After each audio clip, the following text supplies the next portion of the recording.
Heavenly Harriet.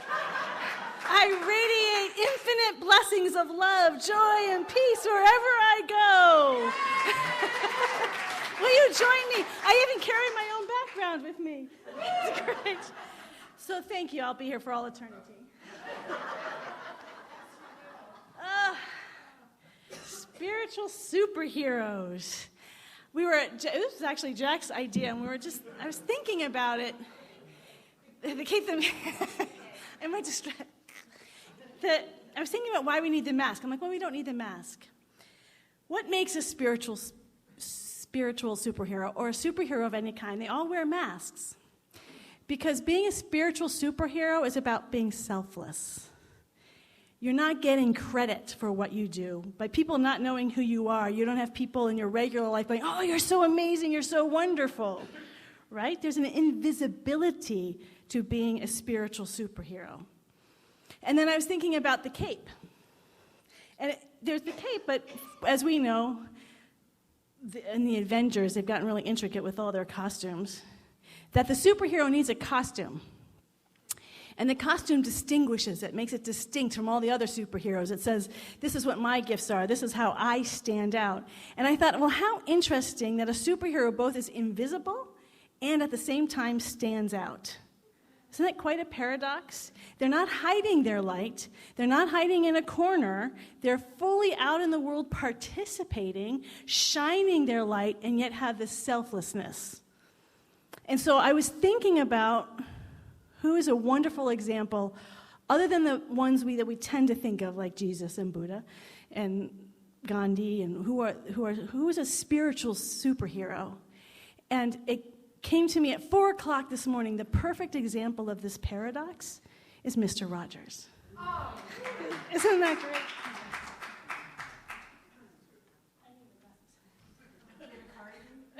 That's right. Exactly. So Mr. Rogers is selfless. That the movie that's out with him, how many have seen that movie? So only a few of you, so we all have to see the movie, Mr. Rogers. Everyone I know who's seen it says they just love it and cry through it. But I've read the articles by the author, the Esquire reporter. And one of the things he comments on is it was hard to interview Mr. Rogers because Mr. Rogers would keep turning the tables back on him. And I thought that did anyone see the documentary about Mr. Rogers? Yeah. So for me, the documentary was a little bit hard because he's a hard person to do a documentary about. For someone who makes everything that he does about other people, for him to be the focus, it didn't seem like there was a lot there to work with. I mean, he's a beautiful man, but he wasn't shiny. He didn't have a shiny personality. He was humble. He was of service. He wanted to find out about the other person. He cares about you. He wants to help you, support you in growing up. He's very kind. He's gentle. He's caring. He's a healing presence. I love that anytime he won an award, again, which is probably the most event that's most about a person, has anyone seen any of his award speeches? It's so worth watching. So what he invites people to do is to think about people that have helped them in their life and to take a moment of silence, and he times it. This is during his award speech. And he says, okay, now think about the people who have supported and helped you and give thanks for them quietly. So they take a moment of silence. I mean, even in the award speech, it's about other people. What a beautiful man. At the same time, he has his costume. He has his cardigan sweater and the shoes. And what we love about that is it's so unique. He's not like anybody else. He doesn't fit in with, he's not wearing a big superhero costume that we see now in all the Marvel movies. Our ideas of what a superhero looks like. He's simple but definite because he also shows up. He didn't, as selfless as he is, he didn't get lost in the walls. He's not lost in the corner. He's out in the world. He's participating. He's making the world a better place. His voice is actually very much experienced and very much seen and felt and a healing presence. I was just reading an article with these from someone in the Washington Post. She watched it with her 2 daughters now, and she said her daughters don't like anything that she liked when she was young, but they loved Mr. Rogers, and they kept saying it's his voice. He has such a kind voice, and they said, "Can we see your friend today?" Is how they put it. He showed up. So when we show up, it doesn't always have to be. Now it can be big energy. It depends on who you are. But it can also be quiet energy. But the point is we show up in that humility. And so the way I see Mr. Rogers and all spiritual heroes become spiritual heroes is by aligning ourselves with the great I am within us. We have this I am divine presence. Every human being has it. I just read this a sentence by Reverend Michael this past week, and he said, there's no extra people on this planet. Every one of us has a divine purpose. Each and every one of us has a divine destiny in which we're here to live. So to be a spiritual hero, the most important thing to do is align ourselves with that individual. There's only one. What a beautiful song. Oh, isn't that amazing? To align ourselves in our oneness, we find the I am within us in a distinct way. And the only way that happens is by taking time with it every day. We don't align ourselves with the I am if we're not doing it every day, because the world is at us constantly. This is a very dense world, and it's telling us who we should be and what we should think. So there's the cultural norms. A superhero is not following cultural norms. A superhero is following this individual expression that automatically makes them different. So Mr. Rogers, I actually didn't even think about this till just this moment. When my brother George was the head of DC Water, all the CEOs previous to him wore suits and ties, and he always wore the uniform of the water worker who were out in the streets, and he had tons of pins, and he would show up at the Senate like that. I mean, that was his, and I thought, he had a uniform, and he was very clear that he showed up with this uniform that he was on. That represented who he was. We're going to start seeming different than other people. I love in India, they have so many different gurus and spiritual teachers, and they're all different. There's no sense of this is the model, and this is what it needs to look like, because that's what starts to happen. I went to Agape with Reverend Michael, and I think what starts to happen is everyone thinks they need to look like Reverend Michael to be a dynamic, spiritual, progressive leader, but that's he was following his I am. The hardest work we have to do is follow our I am, because the status quo is pulling us all the time. But the moment we start listening to that, every day we listen to that, we're pulling ourselves out of the status quo. All the statistics are about the average, about what's the cultural norm, the race consciousness. That's what statistics are. The I am is never limited by statistics, and it's not limited by your own story.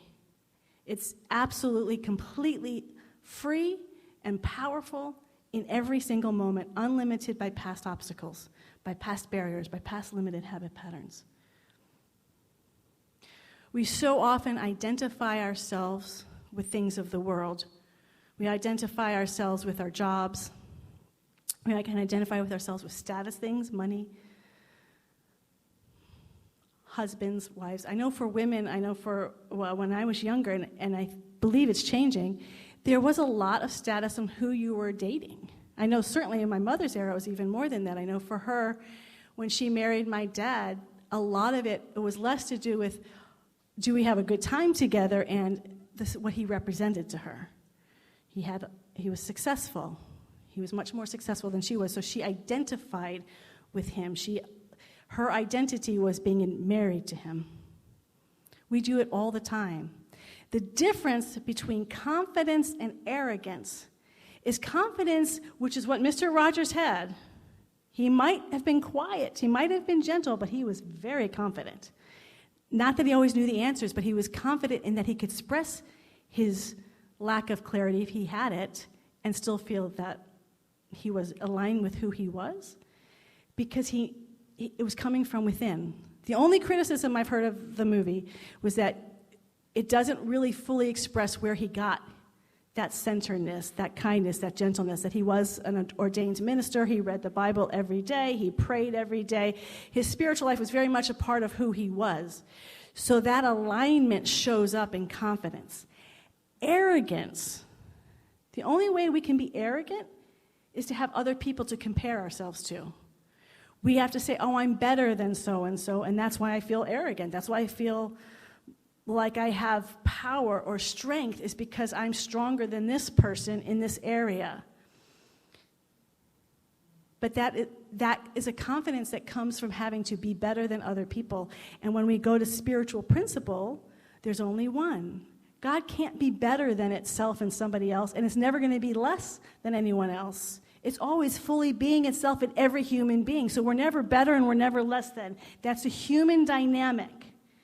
The spiritual identity of I am does not compare. It doesn't need to compare because there's such a powerful radiance of vitality and energy and clarity and peace from speaking from and as that interior withinness, that I amness that is within all of us, that is distinctly will express as our voice. So we can either say, so the I am is doing the work. Jesus said, it's not I, but the Mother, Father, God within that does the work. So we are a vehicle for the I am. We are not the creator of the I am. The confidence comes that we know the source of our power. We know the source of our voice. We know the source of our love, our freedom. To be a spiritual superhero means to align ourselves with the I am presence, and we do that every day. We're always walking. Am I in alignment with who I really am? Or am I aligning myself with what other people think I should be, or what the mass consciousness or the group consciousness, whatever your job is, or whatever your family is? We just had holidays. We have more holidays coming up. There's a wonderful dynamic in families of how we're supposed to be. One of my favorite things that, and I remember this from 20 years ago, Reverend Michael said, don't hold people to what they were, because we all evolve. And so often when we go back to our families, we're holding them back to what they were the last time we saw them, not giving them space to have evolved. The I am is always becoming new in every moment. So who that person was in our family, in our community, is brand new this time around. Alignment with the I am. That's the source of the spiritual superhero. And I believe also the second source of the spiritual superhero is love. That we are always, always loved. And we cannot be a radiant being of love if we do not know that we are loved. So how we align ourselves, that this I am presence is pure, unconditional, unlimited love. So we can align ourselves, we might have different styles. We can say, the I amness of me is pure love, therefore all that I am is love. I radiate love, I pulsate love, every atom and cell of my being is love. The words that I speak are love, the thoughts that come through me are love. That love is healing my subconscious thoughts, any places of separation. I radiate love and out into the world. That we immerse ourselves in love, because that love is that awareness of our oneness. It's the feeling tone. That's why I believe that quality of love is so, it's a powerful, vital energy. It's a connecting energy. So we say oneness, but the love is what we're actually, our hearts explode open and we feel that love. We can also say, if it's our preference, I am loved. I'm surrounded and enfolded by the I amness of love all of the time. And everything that I'm doing, I'm nurtured, I'm held, I'm cared for. So for me, what I do when I go to bed, and this wasn't a practice I created, it's just something I just realize I do every night, is I just fall in love with the beloved when I go to bed. I just speak my words of love for it, how much I love it. I let it wash over me and its love for me. If there's places where I feel out of alignment, I ask for forgiveness so I can let that love in that night and just allow myself to fall asleep immersed and held in pure love. The spiritual superhero is not a person of anger. It's not a person of vindictiveness. It's not a person of harm or violence. It is a person of love. We are all beings of love, here to radiate uniquely who we are, who the I am presence is as us. one last awareness about love, which I received from a woman named Judith Wright, who wrote a book called Soft Addictions quite a while ago. And the one thing I really remember from her book was she was talking about her husband when she was first married. There was so much love between them and so much expressed love, and they really loved being with each other and had a good time. And then, as we know, that's the honeymoon period. But that, for them, apparently lasted for quite some time. But then it started to dissolve, the romantic feeling. And she started to feel jealous and fearful and angry that she wasn't getting from him what she used to get, all this love. And she said, I had to go through this awareness that our relationship to evolve, I had to just let go of needing to feel it all the time and just trust. Trust that he loved me all of the time, whether I was experiencing it or not, whether our conversations were all the dust and the grit of the daily life would take over, that I had to walk in trust that he was always loving me. So when those special moments came, when suddenly the kids were gone for a night and they suddenly were together, that her heart was already open to receive because she's been staying in that trusting awareness that she's already loved. Evelyn Underhill, in her book Practical Mysticism, says that the worthy lover of God trusts that God loves it. It does not demand that God is constantly giving demonstrations of love. There might be subtle ones, but those big mystical expressions, she said, they're not going to happen every day. Even having one experience of knowing that divine presence is love, then we walk in that trust that it is always being given to us, that it's always there, and that we're there to then give out that love to others. We walk in trust. Someone who is a spiritual superhero walks in the trust of that love is always there and isn't making a demand on the universe that I have to have big demonstrations every single day. And if I'm not, then I'm not worthy of its love. We are always, always, always loved, and we're not going to always feel it. We're not going to always walk around blissed out. We are loved. We are in alignment. And lastly, a spiritual superhero has vision. Fred Rogers had a vision. And that vision, I don't know where it came from. I have not heard where that came from other than he was frustrated with the way TV was.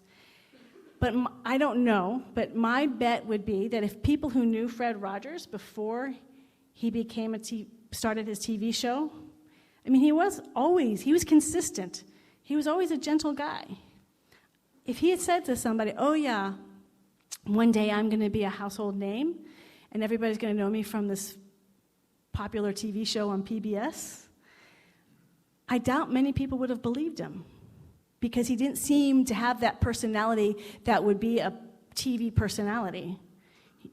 Not our ideas of what a TV personality would look like. And certainly coming from a steel town of Pittsburgh, the TV show, a small PBS station in Pittsburgh versus going to Hollywood and having all the money and the glamour attached. Most of his guests at the beginning, they weren't big famous celebrities. They were just everyday people. The I am within all of us has a vision for all of us. I love that. There are no extra people. We all have a vision. It's a vision for our life, and it continues to evolve, and we tap into it. We're having Tuesday night starts a vision quest. We'll be listening for that vision for each of our own lives. The problem with this idea of vision, having now been on this journey for quite some time, is sometimes we're very clear what it is. And I find for me, when it's clear, it's easy, because I know where I'm going, I know the direction, and I can follow it. But there have been many times where I haven't been clear what the vision is. It's sort of murky. I can maybe feel sensitive parts of it, don't know others. I remember 1985, what's that, 34 years ago? I had a vision, and it was very helpful at the time because I was in the state of it. But once that state dissolved, it didn't really make a lot of sense to me. And only recently, through this last experience, I'm like, oh, now I get it. That's 35 years of being foggy. I just want to be clear. It's okay not to have all the answers, because none of us do. If someone tells me they have all the answers, I'm going to be very concerned. So because we don't have the answers, there's mystery, There's sometimes confusion, there's fogginess, there's where am I going in the right direction? And I really appreciate Yogananda's guidance on this. Paramahansa Yogananda was a Hindu spiritual teacher who came over to America to really unify Hinduism and Christianity through mystical practice, through practice, interior practice. And what he said is it's better to go in the wrong direction than go in no direction at all. Basically, there's be still and listen, but if you're just being still and listen and nothing's coming, move. He said it's very hard for spirit to shift you if you're stagnating. When you're stagnating, there's an inertia that takes over. That inertia, then it's even hard to get out of bed, or it's hard to really move. So he says, move. Don't worry about making the wrong choice, because ultimately there is no wrong choice. Spirit uses everything. Spirit uses everything. Go in whatever direction happens to be in your mind the best idea possible, and go for it with your whole heart, body, mind, and soul. And if it's somehow off this vision that's for your life, you keep giving yourself to the I am of your being, and it will merge. It will come together. It will use that forward motion energy that you have to move you in alignment with the vision that you're meant to have. So it's okay to act even when we're not certain. Because I've had many conversations with people who, including myself, that's why I know it so well, is waiting to hear that voice. Because once I had a vision, so I thought, well, I'm not going to do anything again until I get another vision. And I found myself waiting for quite some time and feeling. So we move forward. A spiritual superhero moves forward. They take action. They kill bad guys even when they don't know who the bad guys are. So that's the essence of being a spiritual superhero is, I just realized I have a mic stand. Aligning with the I am of our being every day. Aligning ourselves in trust with the love that has always been given every moment of every day, that in this moment you are absolutely unconditionally loved, that you will never be more loved in all time and space than you are in this very moment. And you may or may not feel it, but we can trust that that's the truth. And just that relaxes us, helps us soften our hearts. We are totally loved right now. We are never judged. You are not being judged even one iota this very minute, nor is anyone else in this room or on this planet. And to be open to the vision and to say yes to the vision, even when we're not clear what the vision is, we just continue to say yes. We continue to allow that light to shine, and it will show up in a way that we didn't expect. Now, for all spiritual superheroes, in the absolute, everything is perfect, but we're on this human plane, right? And there's all sorts of problems. That's what makes us superheroes. If we're just hanging out, so the theme this month is on earth as it is in heaven. My belief, there might be other beliefs in here, is that in that vibrational causal world, everything is already okay. There aren't obstacles. There just is an isness of who we are, of who love is. And the obstacles, the really hard obstacles, come in the density of this world. So as spiritual superheroes, first of all, we have to know who we are. We have to show up. We have to show up and be who we are. We have to commit to being the I am presence. That's why we are here and live our vision. But with these obstacles, we have to persevere. We have to keep going. We have to persevere we're going to have obstacles within us, even aligning with the I am. There might be many obstacles with aligning with the infinite I am within us. In Eastern traditions, they talk about it in terms of attachments and resistances, things that we really want for ourselves, desires. For Buddha, the first noble truth is life is suffering, and the second noble truth is life is suffering caused by our desires. There's all sorts of philosophies and ideas, and all of them are to break us free from our obstacles so we can connect with the I am of our presence, connect with that divine love as much as we can on a daily basis, and connect with our vision and live from our vision. So we need to persevere in finding those tools that will work for all of us. And we'll all have our own unique tools to help us align ourselves with who we are and to continue to persevere. Because though we may master it one day, the next day, bam, we're down again. Something's happened, an old habit pattern, family habit patterns, work habit patterns, the world, things that are happening. We've had a lot of natural disasters lately. There's aneurysms, things just sort of take you by surprise that you don't plan. We have to go back and continue to do our practice, reconnect with the I am, reconnect that we're always loved, reconnect with the vision of why I am here. Why am I willing to continue to show up through these obstacles? Why am I willing to continue to do this? Persevere. So all of these are individual spiritual superheroes. I was thinking about this for ever since I was a kid, actually, of what I love this idea of heaven on earth. That's for those of you who weren't raised Christian, that's a prayer in the Christian tradition, the Lord's Prayer, and it says, on earth as it is in heaven. And that was an image that just captured my imagination when I was a child. And I kept saying, well, what would that look like? And I remember thinking, because we watch the world news every night, and I thought, well, we've had Jesus on the earth, Buddha, Mother Teresa. There was currently a PBS episode on Mother Teresa, and I was amazed by all that she did. And I thought, man, there's been amazing people that have walked this earth. And we're still in so much suffering, and we're still so much pain. What's it going to really take? I mean, is that just sort of a pipe dream? Is that just sort of a nice thing you say in a prayer? Or is this something that we can actually possibly fulfill? Maybe not in our lifetime, but is this a vision that's real?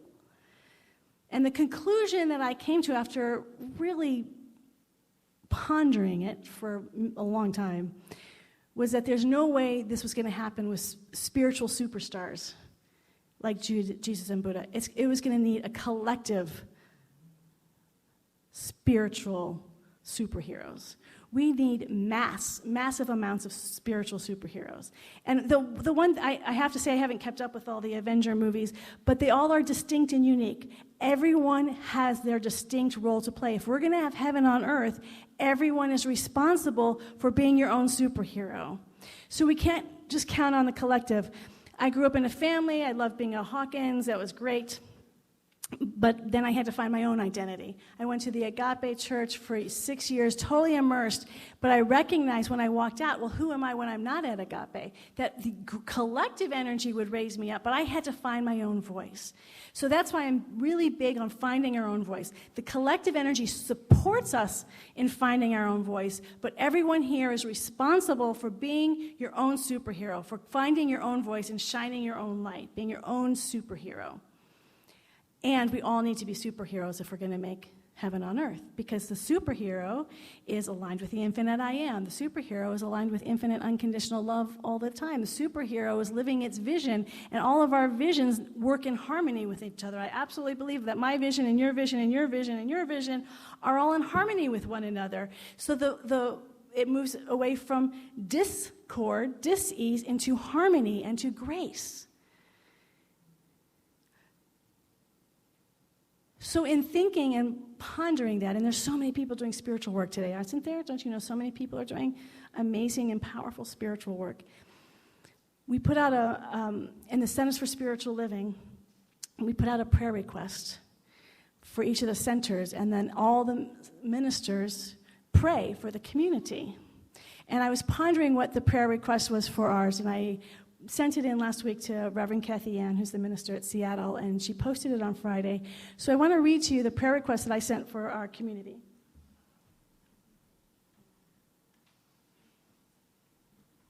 So currently we have the Centers for Spiritual Living. For those of you who don't know, we're part of this organization, New Thought, spiritual, progressive, spiritual, but not religious. So here's the prayer. Here's my prayer request for the Lighthouse Center for Spiritual Living, Livermore Valley. The members of our community, including our youth, are awake, enlightened, and living heaven on earth. Our members are living mystics, spiritually, soulfully, mentally, emotionally, and physically, on every level and dimension of our being. We express our enlightenment in our service, work, play, finances, and relationships. And being mystics, none of these things define or limit us. We are free. We are love without beginning or end. We are heaven on earth now. Do you believe that is possible for this community, to be a vortex of light, to be a vortex, not just a few people, not just the minister or the practitioners, but the community members who are really involved, to be such a vortex of infinite light that people start to experience heaven the moment they walk in here. They just start to discover heaven not only externally, but within their own being. They start to remember the truth of who and what they are because of the energy and the vibration that's created by the collective energy, because heaven on earth isn't going to happen with just a few of us. It's asking all of us to be spiritual superheroes. The collective and the individual. Do you think that's possible? Is there a part of you that feels that this might be a little Pollyannish? That's so good. I'm so glad. Because to the extent that we believe it's possible, to the extent that we commit, it's done. So I'm just going to end with a quote that I just happened to read this morning by the author of Winnie the Pooh, A.A. Milne. We are braver than we believe. We are stronger than we seem. We are smarter than we think. You are braver than you believe. You are stronger than you seem. You are smarter than you think. We are spiritual superheroes. Let's pray.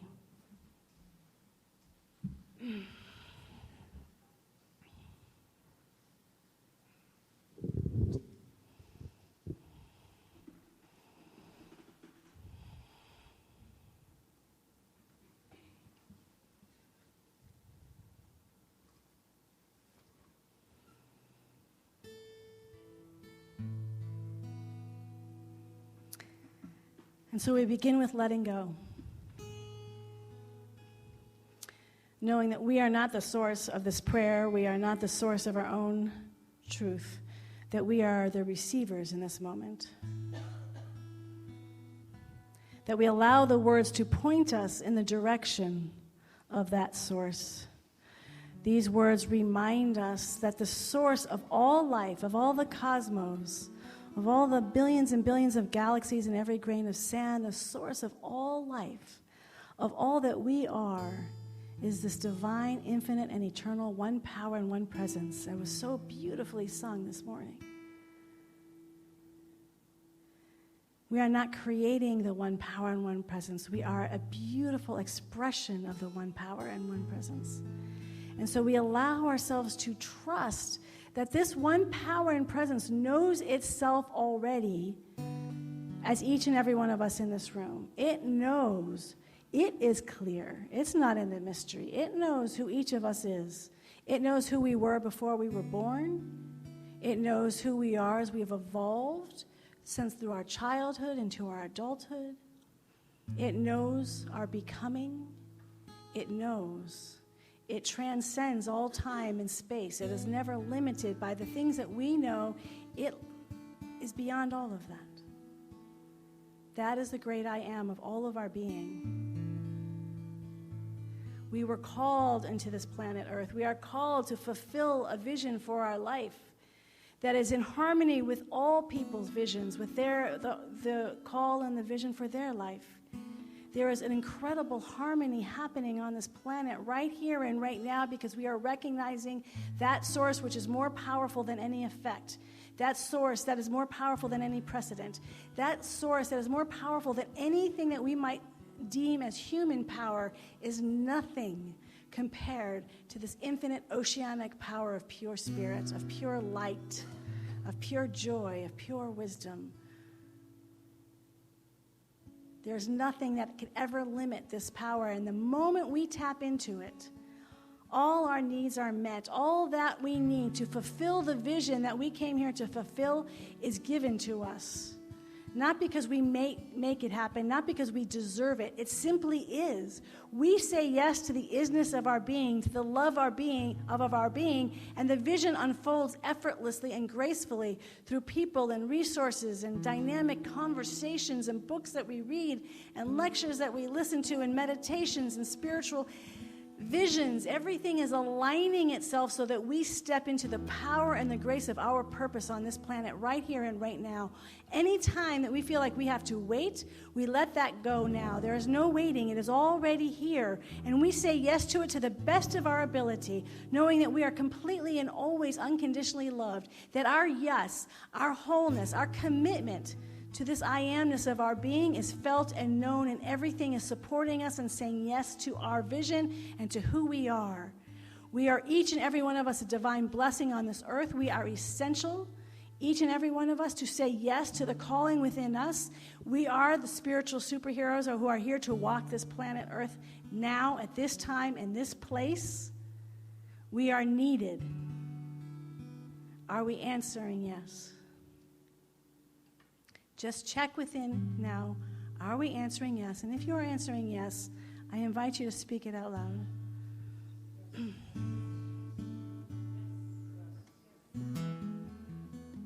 That yes immediately aligns us, and heaven on earth is now. I'm so grateful to be in this room with all these beautiful beings of light and of love who are saying yes to their divine destiny, knowing that we are always connected in, through, and as our oneness. In deep abiding gratitude, we let this word be now. And we say, and so it is. Amen and amen. And so it is. And so it is.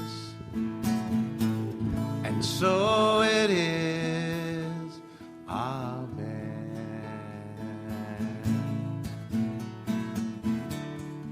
Amen.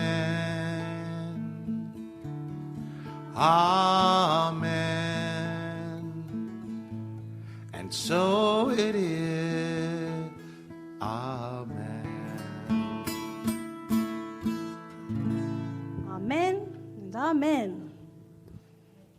A room full of spiritual superheroes. Woo. I have the cape over there if anyone wants to wear it.